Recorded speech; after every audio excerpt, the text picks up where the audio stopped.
23 سال حضور کو وقت ملا، مختصر وقت ظاہراً تبلیغ کرنے کے لیے۔ پوری دنیا میں دین بھی پھیلانا ہے۔ گھر میں 11 ازواج ہیں، 4 بیٹیاں ہیں، ان کی اولادیں، سارے کام کاج بھی دیکھنے ہیں۔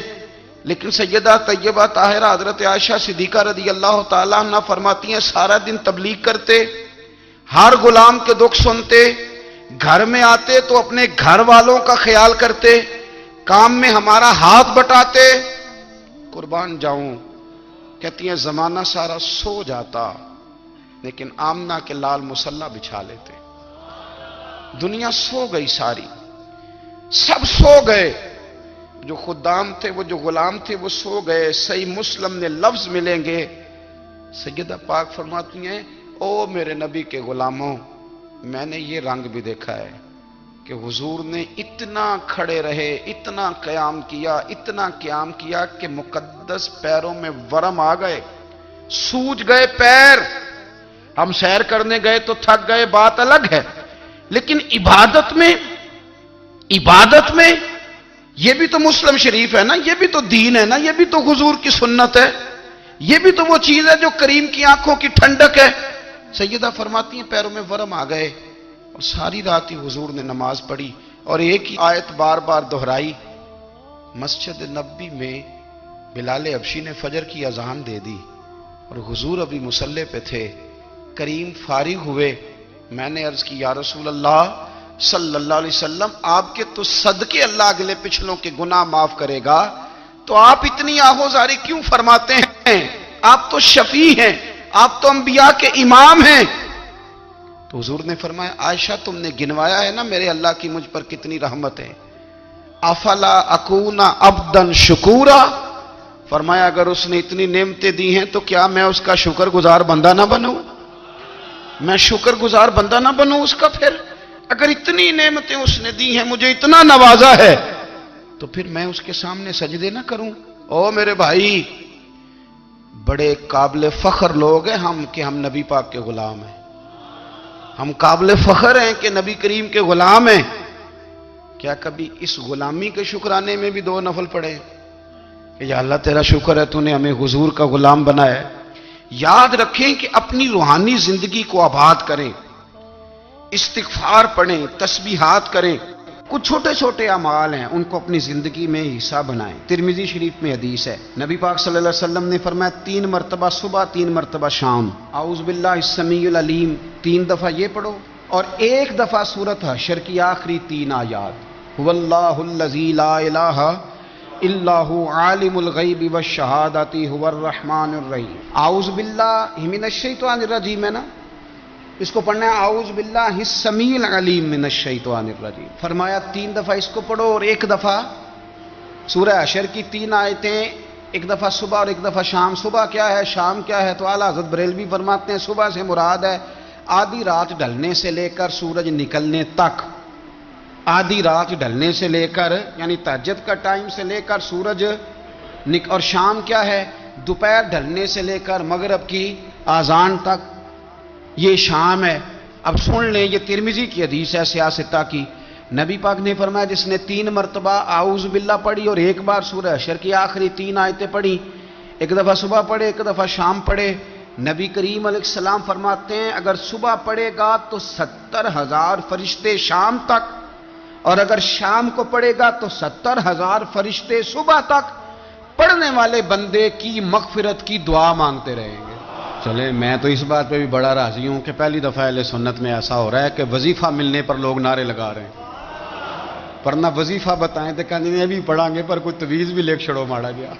ایک صاحب آئے مجھے کہنے لگے جی برکت کوئی نہیں، غربت بڑی ہے۔ میں نے کہا سورۃ واقعہ پڑھا کر، کہنے پیر صاحب تھوڑی تکلیف کرو کو میں نے تویز بھی کر دیو۔ میں نے اسے کہا خدا کے بندے میں تویز دوں گا پتہ نہیں کام بنے گا نہیں بنے گا، سورۃ واقعہ پڑھ، یہ وہ تویز ہے جو مدینے والے رسول نے عطا فرمایا ہے کہ سورۃ واقعہ پڑھو تمہیں کبھی فاقہ نہیں آئے گا۔ تو وظائف پڑھیں، عبادات کریں، تیاری کریں، کچھ نیک اعمال بچائیں ایسے جن کا ہمیں پتہ ہو، جو ہمارے رب کو پتہ ہو۔ حضرت عبداللہ ابن عمر رضی اللہ تعالیٰ عنہ حضرت عمر کے صاحبزادے، مکہ مکرمہ میں ان کی قبر ہے۔ میں نے جب انہیں پڑھا تو مجھے ان سے بڑا پیار ہو گیا، لیکن آپ کو پتہ ہے وہاں جا کے کسی شخص کا مزار تلاش کرنا یا پوچھنا ایک مشکل کام ہوتا ہے۔ تو ایک دفعہ میں مکہ شریف میں حاضر تھا، تو ایک گاڑی والا ڈرائیور مجھے کہنے لگا کہ مولانا میں آپ کو جانتا ہوں، مجھے آپ سے محبت ہے، ایک بات بتاؤں آپ کو؟ میں نے کہا بتاؤ۔ کہنے لگے حضرت عبداللہ ابن عمر کی قبر دیکھنی ہے۔ میں نے کہا یہ تو نہیں کہہ رہا، یہ کسی نے بندوبست کرایا ہے، یہ اللہ نے تیرے دل میں بات ڈالی ہے، یہ ہو گیا، تو لے چل مجھے۔ حضرت عبداللہ ابن عمر کو نبی پاک نے فرمایا تھا راجل صالح، یہ نیک بندہ ہے، یہ متقی آدمی۔ حضرت عبداللہ ابن عمر رضی اللہ تعالیٰ عنہ سیدنا فاروق اعظم رضی اللہ تعالیٰ عنہ کے صاحبزادے ہیں، اور ان کی ہمشیرہ سیدہ حفصہ رضی اللہ تعالیٰ عنہ حضور کی زوجہ محترمہ ہے۔ ایک دن اپنی ہمشیرہ سے کہنے لگے کہ نبی کریم صلی اللہ تعالیٰ علیہ وسلم گھر میں آئے نا، اور اگر حضور غم امت میں پریشان نہ ہوں، طبیعت کو حشاش بشاش دیکھو، تو ذرا پوچھنا تو صحیح حضور کا میرے بارے میں کیا خیال ہے، پوچھنا تو صحیح کہ کریم کی بارگاہ میں میرا کیا مقام ہے، میرے بارے میں حضور کیا فرماتے ہیں۔ اب بہن کو کام بتائے، اور بتائے بھی بھائی، اور پھر بہن وہ کام نہ کرے، یہ تاریخ میں ہوتا نہیں۔ حضرت عمر فاروق رضی اللہ تعالیٰ عنہ کی صاحبزادی ام المومنین رضی اللہ تعالیٰ عنہ فرماتی ہیں کہ میں تو بس منتظر تھی، انہوں نے تو کہا تھا نا کہ اگر تم حشاش بشاش دیکھو تو بات کرنا، لیکن حضور تشریف لائے، میری باری تھی، میرے گھر تشریف لائے، کھانا پیش کیا تو فوراً میں نے عرض کی حضور ایک بات پوچھنی تھی۔ تو حضور نے فرمایا پوچھئے۔ میں نے عرض کی حضور میرے بھائی عبداللہ ابن عمر کے بارے میں آپ کا کیا خیال ہے؟ نوجوانوں میری بات پہ غور کرنا، میرے بھائی کے بارے میں آپ کا کیا خیال ہے؟ تو نبی کریم صلی اللہ تعالیٰ علیہ وآلہ وسلم نے میری طرف دیکھا، اور پھر حضور زیر لب تھوڑا مسکرائے، اور بریلی کے امام کہتے ہیں کہ حضور مسکرا دیتے تھے نا تو جو بڑا دکھی ہوتا تھا وہ بھی ہنس پڑتا تھا۔ اب سوال پیدا ہوتا تھا کہ پھر تو اس مسکراہٹ کے لیے انتظار کرنا پڑتا ہوگا کئی مہینے کہ حضور مسکرائیں تو رونے والے ہنسیں، تو اعلیٰ حضرت فرماتے نہیں، انتظار نہیں کرنا پڑتا، یہ مسکراتے رہنا تو حضور کی عادت ہے۔ جس کی تسکین سے روتے ہوئے ہنس پڑے، اس تبسم کی عادت پہ لاکھوں سلام۔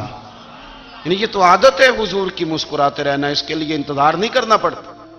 بھائیو آپ خیال رکھیں گے، غور کریں گے، حضرت عبداللہ ابن عمر رضی اللہ تعالیٰ عنہ کے بارے میں پوچھا تو سیدہ فرماتی ہیں کہ نبی کریم صلی اللہ تعالیٰ علیہ وسلم نہ زیر لب مسکرائے اور فرمایا حفصہ تیرا بھائی ہے تو اچھا، لیکن میں نے سنا ہے کہ عشاء کی نماز پڑھتا ہے تو فجر تک سویا ہی رہتا ہے۔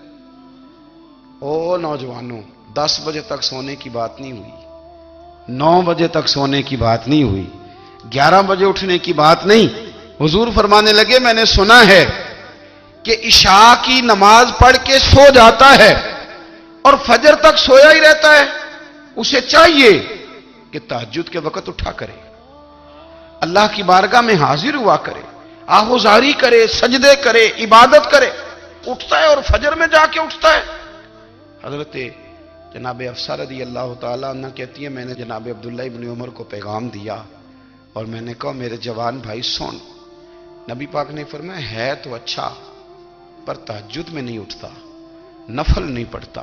او میری ملت کے جوانوں، مزہ نہیں آ جاتا جب ساری دنیا سوئی ہو، ساری دنیا، اور بستر بھی گرم ہو اور نیند بھی پورا غلبہ کر رہی ہو، اور اچانک گھنٹی بجے دماغ میں، آنکھ کھلے، گھڑی پہ نظر پڑے، 3:30 4 بجے کا پیغام گھڑی بتائے، اور کوئی چڑھتی جوانی والا اٹھ کے وضو کرے، اور جب وہ مصلی کھول کے بچھائے تو مدینے والے محبوب کہتے ہیں کہ ہر نماز پہ رب ثواب دیتا ہے، اور جو اٹھ کے تہجد کی نماز پڑھے اسے دیکھ کے تو رب مسکراتا ہے، جو اس کی شان کے لائق ہے، جو اس کی شان کے لائق، وہ مسکراتا ہے، خوش ہوتا ہے کہ میرا بندہ تہجد میں اٹھ گیا، وہ مسکراتا ہے۔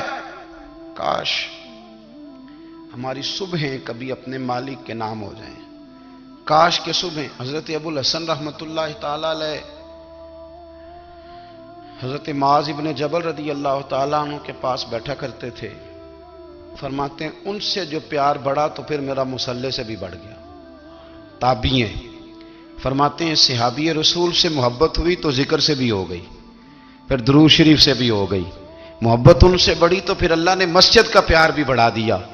آپ فرماتے ہیں کہ میری ہر وقت طبیعت چاہتی تھی کہ بس اللہ اللہ کروں, بس اللہ اللہ کروں, بس نہ میں ذرا تھوڑی جان چھڑاؤں لوگوں سے, کو 10 منٹ ملے تو میں کو 4 نفل پڑھ لوں, میں تھوڑا سا نہ بچوں لوگوں سے, اور مجھے تسبیح ملے تو میں نہ کچھ 400-500 دفعہ استغفار پڑھوں, سبحان اللہ, الحمدللہ, اللہ اکبر, لا حول ولا قوت الا باللہ, میں نہ تسبیحات پڑھوں. فرماتے ہیں کہ بچے تھے گھر میں 6-7, غربت تھی, کام ملتا کوئی نہیں تھا, اور میں کام چور نہیں تھا, کام ڈھونڈتا تھا, پر اللہ کی قدرت کے کام نہیں ملتا تھا. فرماتے ہیں کہ میں نے ایک دن اپنی اہلیہ سے کہا کہ آج میں پھر جاتا ہوں کام ڈھونڈنے. تو میری بیوی بڑی فرما بردار تھی, پر اس دن نہ غربت کے ہاتھوں تنگ آ کے کہنے لگی آج نانا کوئی تو چیز لے کے آیا. تو مجھ سے بچوں کی بھوک نہیں دیکھی جاتی, یہ سب روگاں دا روگ محمد جس دا نام غریبی, کنڈ بلا کے لنگ جاندے نہیں دوست یار قریبی. آج نہ کچھ لے کے آیا تو میں بچے لے کے میکے چلی جاؤں گی. شیخ فرماتے ہیں کہ میں بڑا پریشان گھر سے نکلا, پر میں نے صبح سے لے کے زور تک کام ڈھونڈا, کام ملا کوئی نہیں. تو میرے دل میں خیال آیا چلو کام نہیں ملتا تو اللہ اللہ تو کرے نا, چلو بندوں کی مزدوری نہیں ملتی تو رب کریم کی عبادت ہی کرتے ہیں. فرماتے ہیں کہ میں نے نا فرات کے پانی سے وضو کیا, نہر کے, شدید دھوپ تھی, ساتھ ریت تھی اور ریت تپ رہی تھی. میں نے اپنا رومال وہیں مصلی کے طور پر بچھا لیا, اور فرماتے ہیں کہ زور سے لے کر عصر تک نماز پڑھی, دھوپ بھی پورے زور پہ, پر میرے سجدے کا ذوق بھی پورے زور پہ. فرماتے ہیں سورج بھی چمک رہا ہے اور رب کی عبادت کا ذوق بھی پورے زور پہ. میں سجدہ کروں تو پھر میرا اٹھانے کو جی نہ چاہے. میرے استاد لکھا کرتے تھے, یہ ان کا شعر ہے, وہ کہا کرتے تھے مجھے سوز دے, مجھے ساز دے, اور مجھے نیم شب کا نیاز دے, دم سجدہ خود کو میں توڑ دوں, مجھے ایسا ذوق نماز دے. اور میں تیری بہار کا پھول ہوں, میں کھلا بھی ہوں تو تیرے لیے, مجھے میری شاخ سے توڑ لے, مجھے اپنی زلف کا ناز دے. بھائی فرماتے ہیں کہ عصر تک میں نے نفل پڑھے, دل ڈھلنے لگا, عصر کی نماز پڑھی اور میں وہاں سے چلا. اب میں جب نکلنے لگا تو دل میں خیال آیا کہ چھوٹی چھوٹی دیواریں ہیں گھر کی, بغیر کچھ لیے جاؤں گا تو بیوی دور سے دیکھے گی تو شور کرے گی کہ پھر خالی ہاتھ آ گیا ہے. کہتے میں نے اپنے اسی رومال میں جس پہ میں نے نماز پڑھی تھی نا, رومال میں کیا آخی دے پنجابی جو صافہ کہتے ہیں, اسی میں نا میں نے کچھ ریت بھر لی کہ وہ دور سے دیکھے گی تو سمجھے گی کچھ لے کے آیا ہے. چلو جا کے اسے بتا دوں گا کہ آج پھر مزدوری نہیں ملی. کہتے ہیں وہ ریت لے کر جب میں گھر میں گیا تو پہلے بیوی دروازے پہ کھڑی ہوتی تھی, پوچھتی تھی خالی ہاتھ آ گئے ہو, آج میں نے دیکھا تو ہے ہی کوئی نہیں. فرماتے ہیں میں اندر داخل ہوا, سلام لیے, کونے میں نے وہ رومال رکھ دیا اور میں نے آواز دی کہ بھلی مانس کہاں ہو. تو وہ کہنے لگی آپ منہ ہاتھ دھو لیں, میں روٹی لے کے آئی. میں نے کہا روٹی کہاں سے آ گئی, یہاں تو کئی دنوں کے فاقے, تو کئی دنوں کی غربت ہے, یہاں تو اس گھر میں تو فقیری ہے. فرماتے ہیں کہ وہ روٹی لے کے آئی اور اس وقت کی جو موجودہ نعمتیں تھیں, سمجھ لیں سلاد, اچار, ہر چیز ساتھ لائی. میں نے کہا کہ بچے کہاں گئے؟ کہنے لگی وہ کھانا کھا کے کھیلنے گئے, آپ کھانا کھا لیں آ جاتے. کھانا اس نے چن دیا. میں نے حیرت انگیز لہجے میں ساری نعمتیں اپنے دسترخوان پہ دیکھ کر کے بیوی سے پوچھا یہ کہاں سے آیا کھانا, بچوں کو تو نے کہاں سے کھانا کھلایا, یہ سارا کچھ کیسا ہے؟ تو کہنے لگی پتہ نہیں آج آپ کس کریم کی مزدوری کرنے چلے گئے تھے, پتہ نہیں کس کریم کی, میرے گھر میں تو اتنی نعمتیں آئی ہیں کہ مجھ سے سنبھالی نہیں جا رہی, اتنا اناج ہے, اتنا گندم ہے, کس کریم کے دروازے آج چلے گئے تھے. یہ کہتے کہتے وہ اٹھی اور اٹھ کر کے کہنے لگی پہلے ہی بڑا کچھ آیا تھا, اب کیا لے آئے ہو.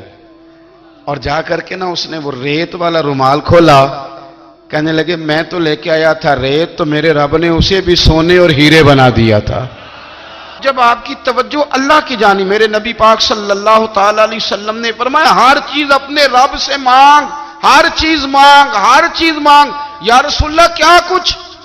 میرے محبوب نے فرمایا تیرے گھر میں نمک بھی ختم ہو جائے تو وہ بھی اپنے رب سے مانگا کر، تو مانگنا وہ تجھے دے گا، تو اس کی بارگاہ میں کشکول طلب دراز تو کرنا۔ اور ترمذی شریف میں عجیب لفظ ہیں، رسول کائنات نے فرمایا، رب کریم فرماتے ہیں جب میرا بندہ ہاتھ اٹھاتا ہے نا تو مجھے حیا آتی ہے کہ میں خالی کیسے لوٹا دوں اس کے۔